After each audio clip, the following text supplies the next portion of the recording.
El doctor Eisenberg habla sobre la regeneración de la sangre. Dice, como reacción a una aguda pérdida del 15 al 20% de sangre que no comporta poner en peligro la vida, acarreará el arrastre desde la médula ósea de glóbulos rojos en su fase primera de formación, la fase inmadura. Tras 10 días, la creación de sangre en la médula ósea funciona a tope, es decir, 3 veces más que lo normal. Completamente compensada la pérdida de sangre en su equilibrio, pero ocurre, o sea, completamente compensada, esa pérdida de sangre ocurre solo tras 2 o 3 meses. Bien, suponiendo que las condiciones las condiciones óptimas de alimentación, con suficiente hierro, proteínas y vitaminas, o sea, suponiendo todo ello. El actual periodo reglamentado entre sesiones de donación de sangre para adultos comporta 56 días. Hombres pueden como máximo donar sangre 6 veces, mujeres como máximo 4 veces al año. Los niños no deben nunca donar sangre, no se les debe retirar sangre para donaciones. Bueno, sobre esto añade Eisenberg, lo que ocurrió a esos niños solo puede calificarse de asesinato. Es realmente sorprendente que siquiera un par de niños a esa tortura, a esa ejecución enlentecida, hayan sobrevivido. Bien, Nikolai Kalashnikov sigue contando en su estancia en Berlín. Siempre que un coche de la Cruz Roja alemana se avistaba, corríamos tan rápido como podíamos a escondernos en el bosque. Esa huida solo la conseguían muy pocos. Al que lo metían en coche, le ataban el brazo, lo desinfectaban un poco y le aplicaban una enorme aguja. Nos quitaban sangre hasta que perdíamos el sentido y nos desmayábamos y caíamos al suelo. A veces descendía el pulso a prácticamente cero. Quien sobrevivía le daban sacarina, un panecillo quizá, un trozo de pan y agua.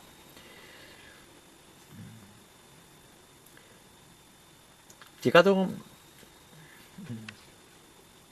este punto, nos permitimos esta pregunta. ¿Qué papel? ¿Welche Rolle spielt das Deutsche Rote Kreuz?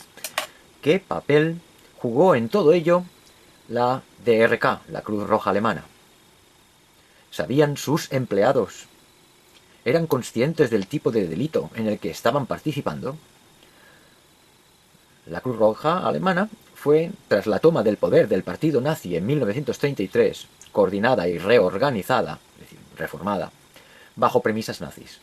En 1937, la Cruz Roja Alemana perdió definitivamente los locales de asistencia social y fue estrictamente jerarquizada en su organización interna de cuadros.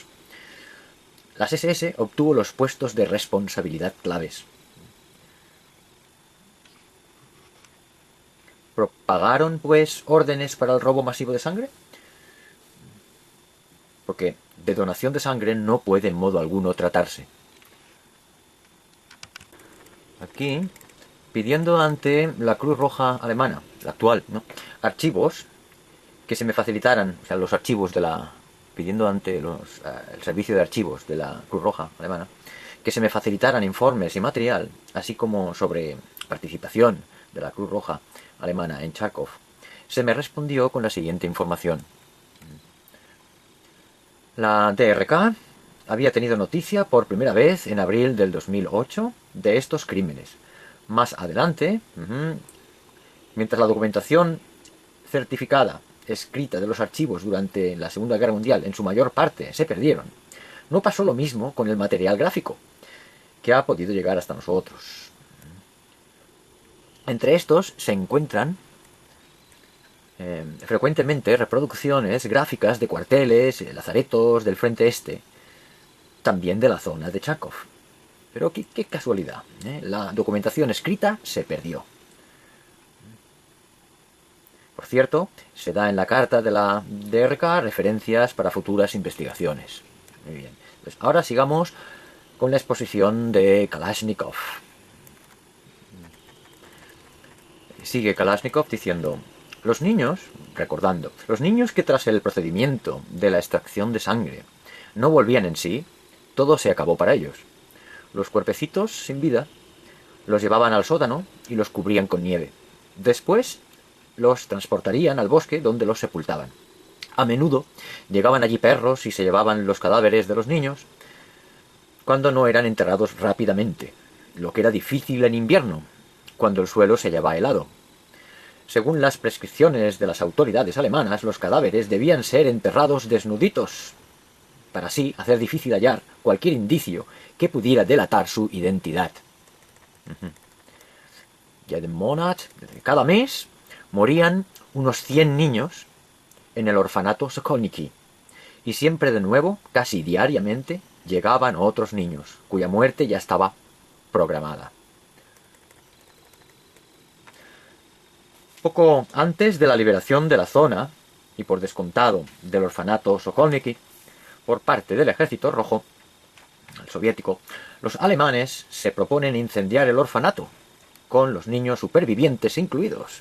Se trataba de no dejar rastro ni testigos. Nikolai Kalashnikov recuerda: se puso a todos los niños juntos en el primer piso del edificio. Las ventanas y puertas fueron cerradas y claveteadas, o sea, cegadas con tablas. La directora del centro, que hablaba alemán, llamada por los niños Mama Shura, se echa a los pies entonces de los soldados alemanes, implorando, suplicando compasión hacia los niños. Y asombroso, los alemanes muestran compasión. Incendiaron, pro forma, solo un edificio cercano. Esos fueron buenos alemanes, dice Nikolai, enseñando la foto de los 56 niños que sobrevivieron. Bueno, tras Nikolai Kalashnikov, otro testimonio informa sobre su niñez durante la invasión, que su pueblo fue incendiado por haber sido declarado pueblo de partisanos. Los habitantes corrieron intentando salvar sus vidas. Su madre y él encontraron cobijo en casa de un amigo de su madre. Desgraciadamente, al cabo de poco, los soldados alemanes lo habían detectado, porque iban buscando a los niños. Por la noche llegaron los soldados, le sacaron de la cama y se lo llevaron junto con otros niños más. Esto era 1944.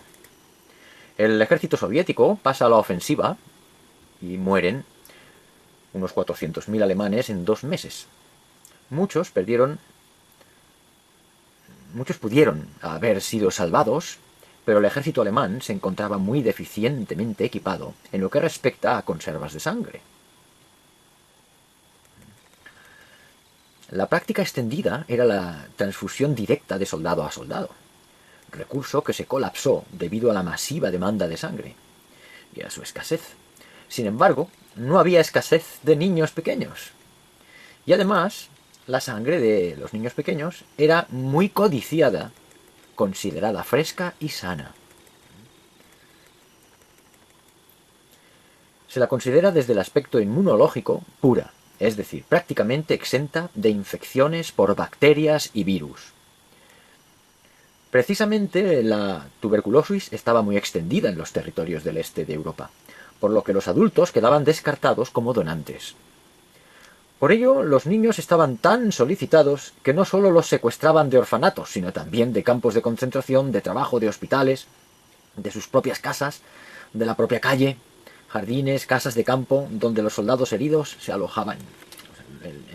Los soldados alemanes se alojaban muchas veces en casas particulares, casas de campo particulares. Bueno. Una mujer, en el tiempo de los hechos, una pequeña niña, narra en un documental del canal de televisión oficial alemán ZDF, que fue llevada a un hospital militar para transfusiones de vena a vena.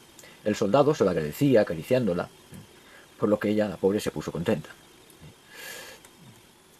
En otro ejemplo, supuestas familias de partisanos fueron llevados a un campamento, sus niños separados de los padres porque se necesitaba la sangre de los niños y no deseaban que los padres presenciaran el procedimiento de extracción. Perteneciendo a este grupo, Salma Ardamovic dice: Lamento haber callado durante tanto tiempo, ya que la niñez de un tiempo se lleva dentro en el cuerpo durante toda la vida. Significa que el dolor nunca se alivia.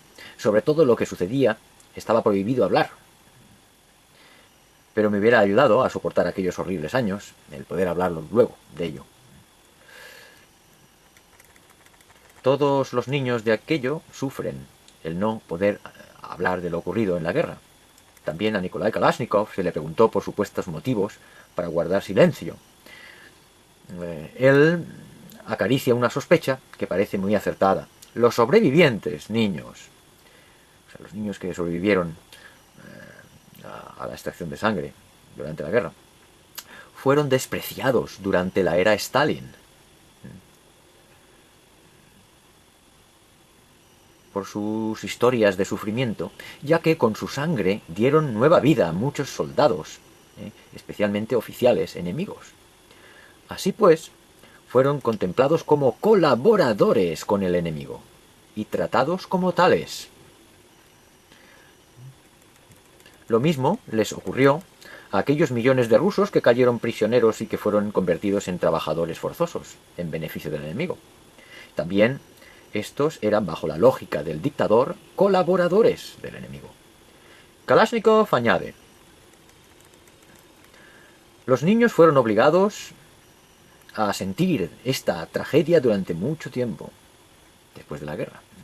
Una anécdota lo ilustra. En las celebraciones de la fecha de nacimiento de Lenin, el 22 de abril, los niños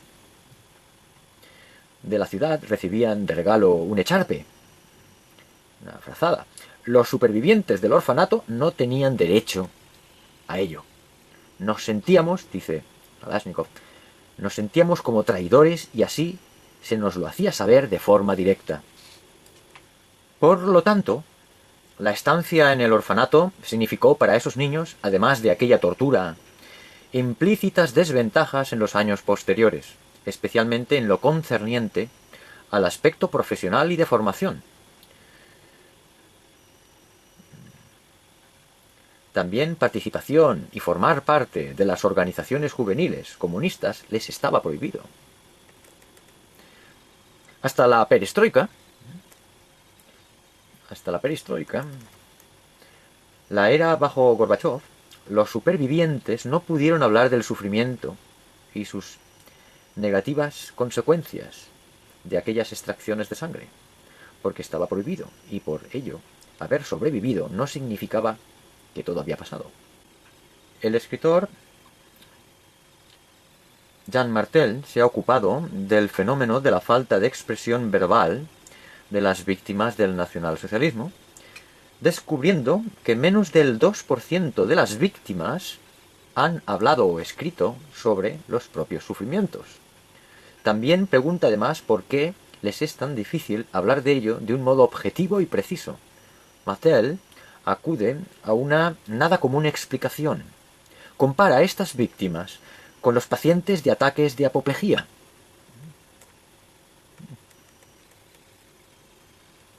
Que han de aprender nuevamente a hablar. Esto significa, en sentido transferido, que debe ser muy difícil y doloroso despertar los recuerdos y dar palabras a los reprimidos sentimientos y sufrimientos.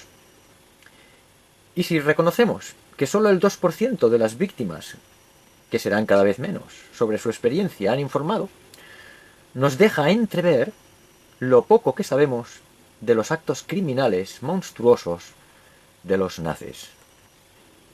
Peter Zadek ha profundizado sobre los verdaderos horrores de la vida y declaró en su última entrevista: soportar esos horrores consiste en reproducirlos. Esto es, recordar durante toda la vida para mejor soportarlo. Algo muy psicoterapéutico para todas las víctimas. El presidente de la Federación Alemana, en el discurso